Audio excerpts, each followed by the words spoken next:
بعد ما عندكم حجه بمساحه التخزين. موديل ياسمين الغرفه الوحيده بمعرضنا اللي بيها مساحه تخزين واسعه، اللي تكون ملحق مع ابواب بالوسط مع جرارات تكون بالاسفل دبل فرش، والرجل مالتها كذلك تكون عمل يدوي.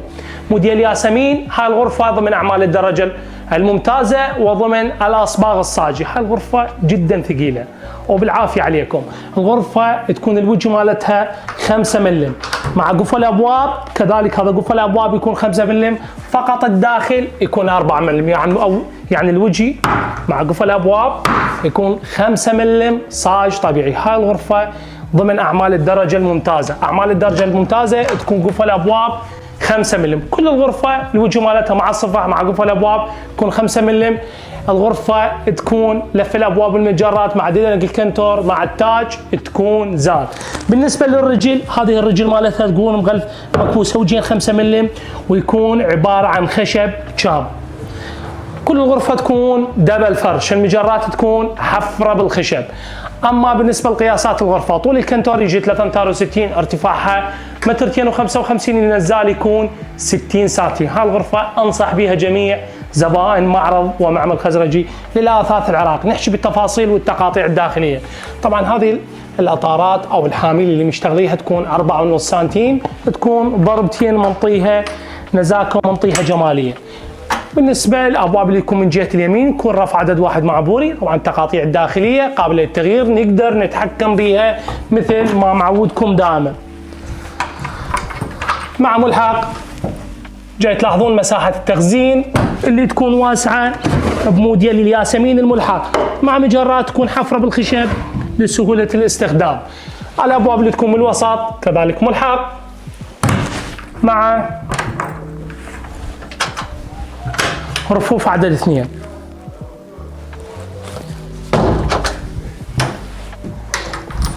مع مجرات تكون بالاسفل كذلك حفره بالخشب. اما بالنسبه للابواب اللي تكون من جهه اليسار كذلك ملحق،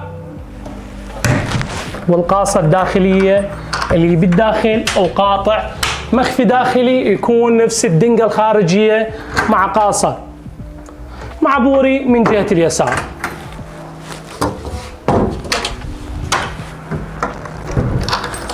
مجر بالاسفل.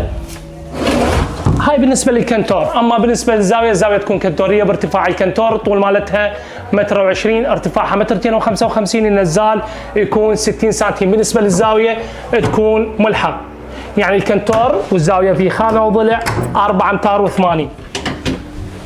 التقاطيع الداخليه تكون بوري، كذلك الزاويه قابله للتغيير، اقدر اضيف رف، نقدر نضيف بوري اضافي. التقاطيع الداخليه قابله للتغيير. مجر بالاسفل. هذا بالنسبه للكنتور والزاويه. اما بالنسبه للشربايه، الشربايه بهالشكل هذا. طبعا هذه الشربايه كلها تكون الراس العالي، كلها يكون عمل يدوي كبس. هذا الحامل الجار لاحظوا التاج يكون زان مع لف الابواب والمجرات كذلك يكون زان. بالنسبه للكومودي اللي يكون من جهه اليمين يكون باب عدد واحد مع مجر بالاسفل.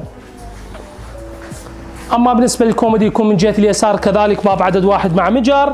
المنام يكون 180 في مترتين. هذه الدوشمه تكون خياطه بهالشكل هذا مغلفه بلون للحفاظ على نظافه الدوشمه. بالنسبه لراس الناصي يكون بهالنزاكه هاي وبهالجماليه.